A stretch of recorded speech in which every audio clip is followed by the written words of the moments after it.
Sir అలాగే పిల్లల్ని ఎప్పుడు ఎమర్జెన్సీ రూమ్కి తీసుకురావచ్చు? పిల్లల్ని యూజువల్లీ చాలా డిసీజెస్ కూడా ఉంటాయండి. సో ఒక్కొక్క డిసీజ్కి ఒక్కొక్క రకమైన సిమ్టమ్స్ ఉంటుంటాయి. సో యూజువల్లీ ఎప్పుడు ఎమర్జెన్సీ రూమ్కి తీసుకురావాలి అంటే ఒకవేళ ఏమన్నా చాలా సివియర్గా పెయిన్ చెప్తున్నాడు, ఇప్పుడు చాలా అది తలనొప్పి అవ్వచ్చు, పొట్ట నొప్పి అవ్వచ్చు, కాళ్ళ నొప్పులు అవ్వచ్చు, ఎక్కడైనా సరే చాలా సివియర్గా పెయిన్ చెప్తున్నాడు. మోస్ట్ కామన్గా పిల్లలకి పొట్టలో నొప్పి చెప్తూ ఉంటారు, పొట్ట నొప్పి వస్తుంది అని చెప్పేసి, లేదా తలనొప్పి వస్తుంది అని చెప్పేసి. సో అదొక సిచ్యువేషన్లో తీసుకురావాలి. నెక్స్ట్ వాంతులు అయిపోతున్నాయి, బాగా ఎక్కువ వాంతులు. ఇప్పుడు కొంతమంది మదర్స్ కూడా వస్తుంటారు, ఏంటంటే పొద్దు నుంచి వాంతులు ఆగట్లేదు, ఏం తిన్నా ఏం తాగినా వాంతులు అవుతున్నాయి. 1-2 వాంతులు మనం మందేస్తే తగ్గిపోయింది, అప్పుడు పర్వాలేదు.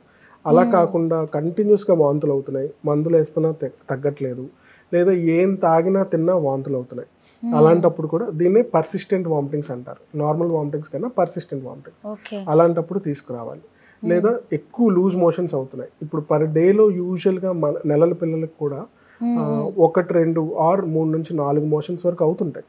బట్ అలా కాకుండా ఒక రోజులో 10-15 మోషన్స్ ఆర్ 20 మోషన్స్ ఇలా అవ్వటం కూడా ఇప్పుడు అబ్నార్మల్. సో అలాంటప్పుడు వెంటనే ఎమర్జెన్సీ రూమ్కి తీసుకురావాలి. ఇది కాకుండా ఇప్పుడు నేను చెప్పినట్టు డొక్కలెగరేయటం, లేదా ఆయాస పడటం, లేదా ఏదైనా పిల్లి కూతురులాగా వినిపిస్తటం, లేదా నాయిసీ బ్రీతింగ్ అంటే గ్రంట్ అంటారు. ఇప్పుడు ఊపిరి తీసుకునేటప్పుడు లేదా ఊపిరి వదిలేటప్పుడు పిల్లలు మూనిగినట్టు సౌండ్ చేస్తూ ఉంటారు. అలాంటప్పుడు రెస్పిరేటరీ పరంగా రావాలి. లేదా కాళ్ళు చేతులు ఇవన్నీ కూడా చల్లబడిపోతూ ఉంటాయి, లేదా ఎక్కువ పిల్లవాడు చల్లబడిపోతూ ఉంటాడు, దీన్నే షాక్ స్టేట్ అంటాం. ఇలాంటప్పుడు తీసుకురావాలి. లేదా మోషన్ ఒక 2-3 రోజుల నుంచి వెళ్ళక పొట్ట బాగా ఉబ్బరంగా అయిపోయి పేగు మడతబడిన సిచ్యువేషన్స్లో ఇలా జరుగుతూ ఉంటుంది. సో అలాంటప్పుడు వెంటనే హాస్పిటల్కి రావాలి. లేదా పసర వాంతులు, గ్రీన్ కలర్లో వాంతులు అవుతూ ఉంటాయి, అలాంటప్పుడు వెంటనే రావాల్సి ఉంటుంది. ఇవే కాకుండా ఇంకా ఏదైనా ఫుడ్ ఎలర్జీ, ఫర్ ఎగ్జాంపుల్ ఏదైనా ఫుడ్ తిన్నాడు, వెంటనే ఎలర్జీ లాగా వచ్చింది, తీసుకురావాలి. పడ్డాడు, ఎంత యూజువల్గా మమ్మల్ని అడిగేది ఎంత హైట్ నుంచి పడితే సిగ్నిఫికెంట్ సార్ అని అడుగుతారు. సో ఎప్పుడు కూడా ఒక చైల్డ్కి 3 times ఆఫ్ హిస్ హైట్ నుంచి పడితే ఎప్పుడు సిగ్నిఫికెంట్. అలా కాకుండా నార్మల్గా నడుస్తూ పడ్డాడు, లేదా ఏదైనా చిన్న స్టూల్ నుంచి పడ్డాడు, అది ఎప్పుడు అంత ఎమర్జెన్సీ కాదు. బట్ ఎప్పుడైనా 3 times of his height or ఏదైనా ఫస్ట్ ఫ్లోర్ సెకండ్ ఫ్లోర్ అలా బిల్డింగ్ నుంచి పడ్డాడు, అవి ఎప్పుడు కూడా ఇమీడియట్గా ఈఆర్కి తీసుకురావాలి. ఇవి కాకుండా ఇంకా ఫిట్స్ వచ్చినా, లేదా బాగా ఎక్కువ జ్వరం వస్తుంది, ఎంత మందులు ఇచ్చినా తగ్గలేదు, లేదా మనం పారాసిటమాల్ ఇచ్చినా తగ్గట్లేదు. సో యూజువల్గా రొటీన్గా ఇలాంటి సిచ్యువేషన్స్లో మనం హాస్పిటల్కి ఆర్ ఎమర్జెన్సీ రూమ్కి తీసుకురావాల్సి ఉంటుంది. ఓకే సార్, మోషన్స్ అన్నారు కదా, అసలు మోషన్స్ అంత చిన్నపిల్లలకి ఎందుకు అన్నిసార్లు వస్తుంది? నార్మల్గా మోస్ట్ కామన్గా చిన్నపిల్లల్లో మోషన్స్ రావడానికి ఆర్ నెలల పిల్లలకి కానీ పిల్లలకి రావడానికి కారణం స్టమక్ ఇన్ఫెక్షన్. నెలల పిల్లలకైతే రోటావైరల్ డయేరియా అంటారు. రోటావైరల్ డయేరియా అంటే ఇది ఒక form of infection, viral infection. దానివల్ల ఆల్మోస్ట్ పిల్లలకి 10-15 సార్లు ఆర్ 8-10 సార్లు మోషన్స్ అవుతూనే ఉంటాయి. అక్యూట్గా వాటరీగా అంటే ఎక్కువ వాటర్ కంటెంట్తో మనకి మోషన్స్ అవుతూ ఉంటాయి అన్నమాట.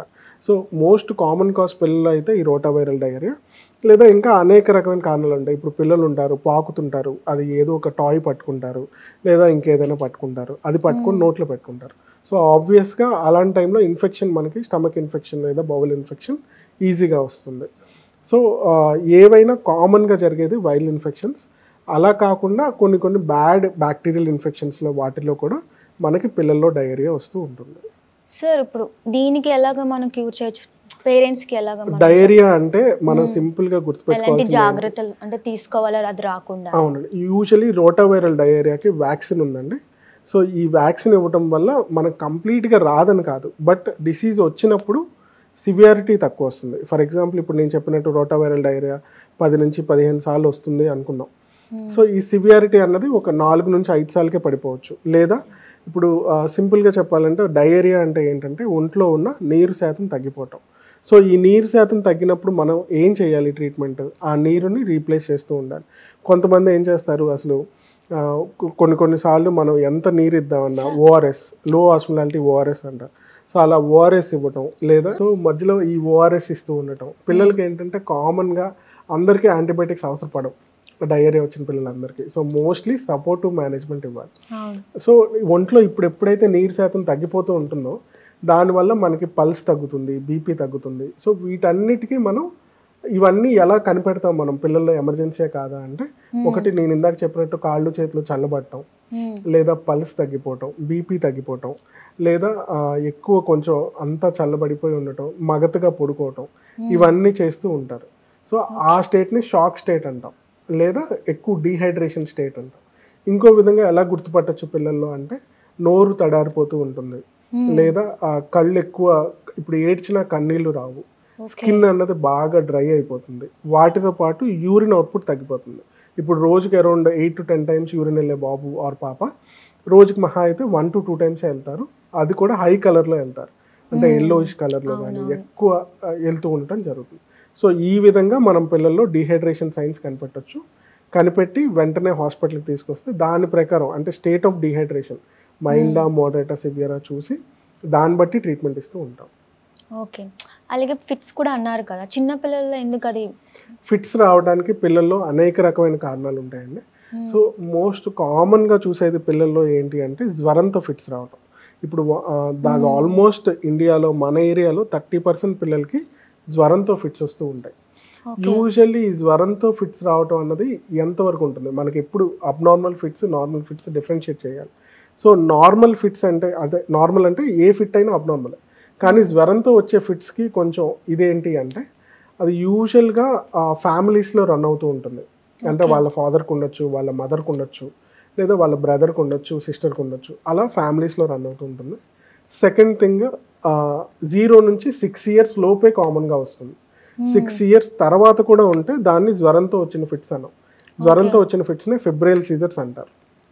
హై టెంపరేచర్స్లో ఉన్నప్పుడు వస్తుంటుంది, జ్వరం బాగా ఎక్కువ ఉన్నప్పుడు, అంటే 103, 104 ఉన్నప్పుడు, or first day of fever, అంటే జ్వరం ఇవాళ స్టార్ట్ అయింది, సో ఫస్ట్ డే ఆఫ్ ఫీవర్లో start, first within 24 hours fits వస్తుంటాయి.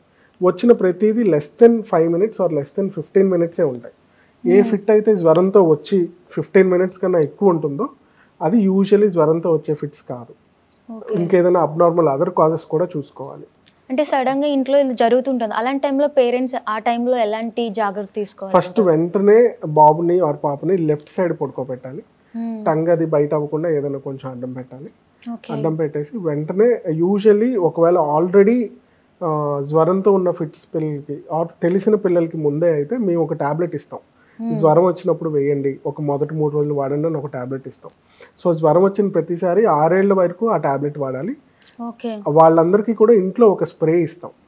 సో ఫిట్స్ వస్తే ఈ స్ప్రే ముక్కులో ఇటొకసారి కొట్టండి అని చెప్పేసి, సో ఆ స్ప్రే ఉంటే వెంటనే స్ప్రే చేసి బట్ వెంటనే ఎమర్జెన్సీ రూమ్, అట్లీస్ట్ మీరు రెగ్యులర్గా వెళ్ళే డాక్టర్ దగ్గర కాకపోయినా వాళ్ళు దగ్గరలో ఉంటే దగ్గరలో వెళ్ళొచ్చు, లేదా దగ్గరలో ఏ హాస్పిటల్ ఉంటే ఆ హాస్పిటల్ దగ్గరికి వెంటనే తీసుకెళ్ళాలి. ఓకే. అంటే ఇది క్యూర్ అవుతుందా లేకపోతే పెద్ద అయ్యే వరకు? యూజువల్లీ ఏజ్ బట్టి క్యూర్ అయిపోతుందండి. అంటే 6 years దాటాక రావడానికి ఛాన్సెస్ తక్కువ, బట్ వచ్చినా సరే మేము కొన్ని టెస్టులు చేస్తాం. ఇప్పుడు ఎంఆర్ఐ అవసరపడచ్చు. ఎప్పుడు ఫిట్స్ వచ్చినా సరే అదర్ కాజెస్ కూడా చూసుకోవాలి. అంటే జ్వరంతో పాటు ఫిట్స్ వచ్చినా సరే కొన్ని కాజెస్, ఇంపార్టెంట్ కాజెస్ ఉంటాయి. ఇప్పుడు ఫిట్స్ అనేది ఒక సిమ్టమ్, కానీ డిసీజ్ వేరు. ఆ ఫిట్స్ అన్నది ఎందువల్లైనా రావచ్చు. ఇప్పుడు మెదడువాపు ఒక జబ్బు ఉంది, మెదడువాపు అంటే బ్రెయిన్ ఇన్ఫెక్షన్, సో ఆ బ్రెయిన్ ఇన్ఫెక్షన్ వల్ల రావచ్చు. లేదా స్ట్రోక్ అంటాం, స్ట్రోక్ అంటే రక్తం సప్లై సరిగ్గా లేకపోయినప్పుడు రావచ్చు. లేదా ఏదైనా సరే ఇంకేదైనా వైరల్ ఎన్సెఫలైటిస్ అంటాం. ఎన్సెఫలైటిస్ అన్నా కూడా ఒక ఫార్మ్ ఆఫ్ బ్రెయిన్ ఇన్ఫెక్షన్, ఆ బ్రెయిన్ ఇన్ఫెక్షన్ అప్పుడు రావచ్చు. లేదా ఏదైనా తలకి దెబ్బ తగిలింది, ఫర్ ఎగ్జాంపుల్ పిల్లాడి తలకి దెబ్బ తగిలింది కానీ ఇంట్లో చెప్పలేదు, లోపల బ్లీడ్ ఉంది, సో అలాంటప్పుడు రావచ్చు. లేదా ఇంకేదైనా అదర్ డిసీజెస్ చాలా ఉంటాయి పిల్లల్లో, ఇమ్యూనలాజికల్ డిసీజెస్ అంటాం, ఏడిఎం అని కానీ, లేదా బ్రెయిన్ ట్యూమర్స్ అని కానీ, ఇలా అనేక లేదా ఎప్పుడైనా బ్రెయిన్లో హిమరేజిక్ స్ట్రోక్ అంటాం, అంటే బ్లడ్ క్లాట్ అవటం. సో ఇలాంటివి ఏం జరిగినా సరే పిల్లల్లో ఫిట్స్ వస్తాయి. సో ఫిట్స్ అన్నది ఎప్పుడు కూడా ఒక సిమ్టమ్. మెయిన్గా మనం ట్రీట్ చేయాల్సింది డిసీజ్. ఆ డిసీజ్కి మనకి చాలా రకాల జబ్బులు ఉన్నాయి. దాంట్లో మోస్ట్ కామన్గా బ్రెయిన్ ఇన్ఫెక్షన్, బ్రెయిన్ ఇన్ఫెక్షన్తో పాటు వైరల్ ఎన్సెఫలైటిస్, వాటితో పాటు ఇంకా other things like stroke, ATM, ఇవన్నీ కూడా చూసుకోవాలి.